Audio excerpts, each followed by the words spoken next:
Hello दोस्तों, हम 10th class की ज्योग्राफी के एनसीईआरटी के बारे में पढ़ रहे थे। इसमें हमने पढ़ा था लास्ट वीडियो में पढ़ा था कि जो हमारे एग्रीकल्चर है, फिर हमारी जो कृषि है वो किस प्रकार की और किस किस प्रकार की हमारी फसलें की जाती हैं। जिनमें हम नेक्स्ट पढ़ते हैं कि जो खाद्यान्न फसलों के अलावा हमारी अन्य कौन कौन सी खाद्य फसलें हैं जिनका हमारे भारत के अंदर बोया जाता है और साथ ही उनका काफ़ी ज़्यादा यूज में भी लिया जाता है।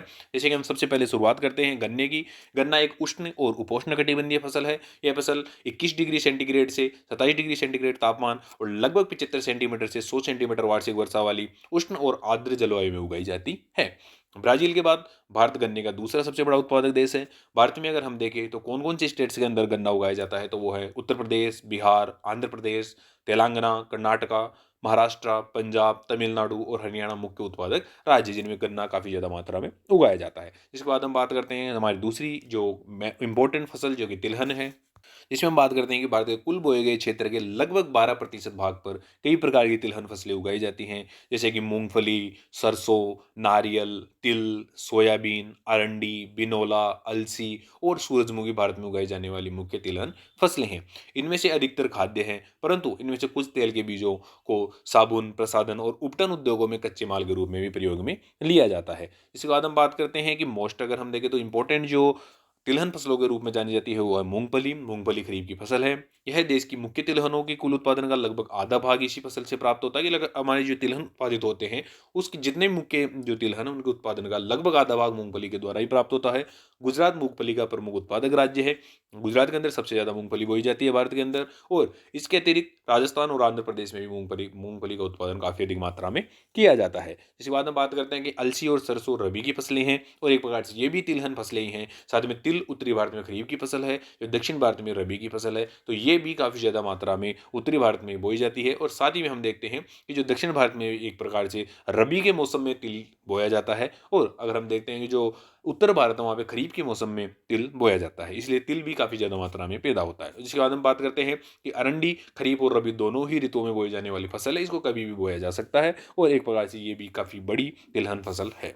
नेक्स्ट हम बात करते हैं चाय की। तो चाय की खेती रोपण कृषि का उदाहरण है। यह महत्वपूर्ण पदार्थ की फसल है जिसे शुरुआत में अंग्रेज भारत में लाए थे।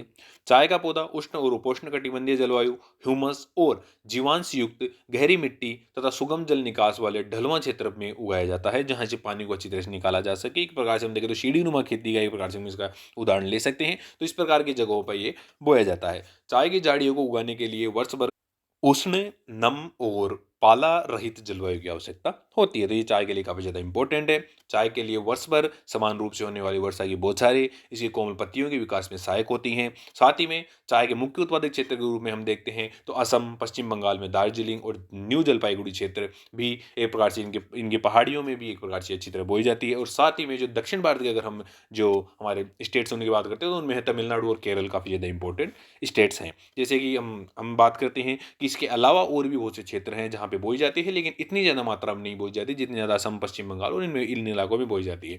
इसके बाद हम बात करें जैसे कि हिमाचल प्रदेश, उत्तराखंड, मेघालय, आंध्र प्रदेश और त्रिपुरा में भी एक प्रकार से चाय उगाई जाती है, क्योंकि ये सेम अगर हम देखें तो जो वातावरण चाय के लिए चाहिए वो इन राज्यों में स्थित है। जिसके बाद हम बात करते हैं कॉफ़ी की।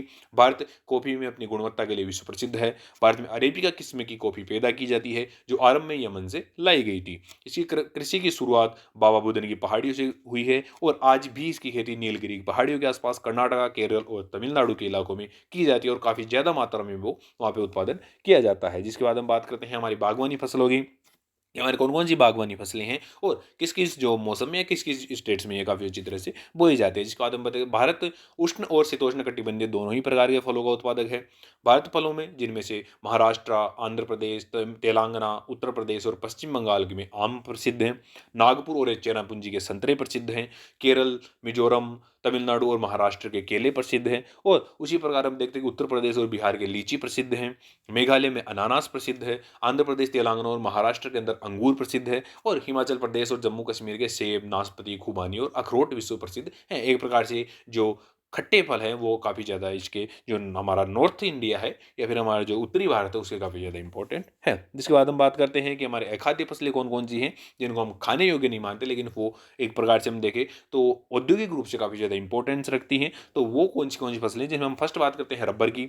रबर भूमध्य रेखीय क्षेत्र की फसल परंतु विशेष परिस्थितियों में उष्ण और उपोष्ण क्षेत्र में उगाई जाती है और इसमें 200 सेंटीमीटर से अधिक वर्षा और लगभग 25 डिग्री सेंटीग्रेड से अधिक तापमान वाली नम और आर्द्र जलवायु की आवश्यकता होती है। जिसके बाद हम देखते हैं कि रबड़ एक महत्वपूर्ण कच्चा माल है जो उद्योगों में प्रयुक्त होता है और यह मुख्य रूप से केरल, तमिलनाडु, कर्नाटक, अंडमान निकोबार द्वीप समूह और मेघालय के गारो पहाड़ियों में उगाई जाती है। जहाँ पर अगर हम देखें तो एक प्रकार से बारिश की भी मात्रा काफ़ी ज़्यादा है और साथ ही में टेम्परेचर भी पूरे साल तक लगभग जो रबर को चाहिए लगभग जैसे 25 डिग्री सेंटीग्रेड तक एक प्रकार से जो टेम्परेचर रबर को चाहिए तो वो भी वहाँ पे काफ़ी ज़्यादा अच्छी मात्रा में उपलब्ध है। तो इस प्रकार ये इन्हीं जो हमारे देखें तो हमारे साउथ इंडिया के हिस्सों और जो हमारे अंडमान निकोबार और जो मेघालय के खास जो गारो पहाड़ियाँ हैं वहाँ पे ये अच्छी तरह से बोई जाती है। जिसके बाद हम देखते हैं कि रेशेदार फसलें जिनमें कि रेशेदार फसलें हमारे पास है जैसे कपास, जूट, सन और प्राकृतिक रेशम भारत में उगाई जाने वाली 4 प्रमुख रेशेदार फसलें हैं। इनमें से हम बात करते हैं कि जो कपास, जूट और सन तीनों मिट्टी में फसल उगाने से प्राप्त होती हैं, लेकिन रेशम कीड़े के कोकून से प्राप्त किया जाता है। तो ये प्रकार से हम देखते हैं कि इनके अलग-अलग विशेषताएँ और अलग-अलग तरीकों से प्राप्त की जाती हैं।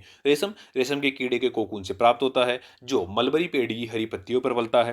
रेशम उत्पादन के लिए रेशम के कीड़ों को पालना सेरीकल्चर कहलाता है और साथ ही हम देखते हैं कि कपास, बारदो कपास के पौधे का मूल स्थान माना जाता है। सूती वस्त्र उद्योग में कपास का एक मुख्य कच्चा माल है। दक्कन के पठार की शुष्क क्षेत्र में काली मिट्टी कपास उत्पादन के लिए उपयुक्त मानी जाती है, जो कि हमारे गुजरात, महाराष्ट्र और कर्नाटक के इलाके में स्थित है। कपास को उगाने के लिए उच्च तापमान, हल्की वर्षा या सिंचाई और 210 दिन पाला रहित और खिली धूप की आवश्यकता होती है। तो इस प्रकार से कपास के लिए काफ़ी अच्छी तरह से ये उपयुक्त क्षेत्र है हमारे पास। यह खरीफ की फसल है और इसे पककर तैयार होने में लगभग 6 से 8 महीने लगते हैं।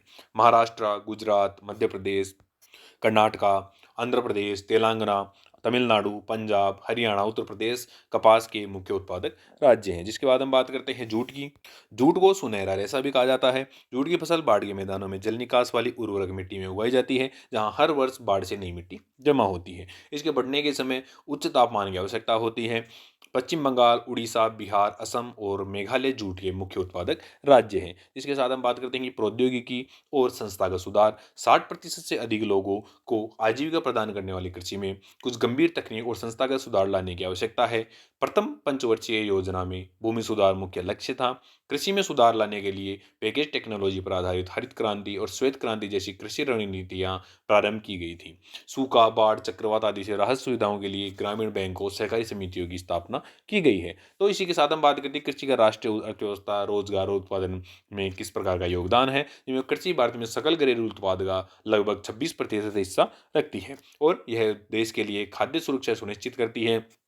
उद्योगों के लिए कई प्रकार के कच्चे माल का उत्पादन भी करती है। जिसके बाद हम बात करें कि कृषि भारत के लगभग 2/3 आबादी का अपना आजीविका के लिए रोजगार उपलब्ध करवाती है। तो इस प्रकार से कृषि का अगर हम देखें लोगों के लिए और अगर हम देखें तो हमारे उद्योग के लिए और हमारी जो जीडीपी है या फिर हमारी अर्थव्यवस्था है उसके लिए काफ़ी ज़्यादा इंपॉर्टेंस रखती है। जिसके बाद हम बात करते हैं कि वैश्वीकरण का कृषि पर प्रभाव। भारतीय किसानों को कृषि के उन उत्पादों के लिए अस्थिर कीमतों के लिए मजबूर होना पड़ सकता है, जिसमें साल दर साल बड़े पैमाने पर उतार चढ़ाव आते हैं।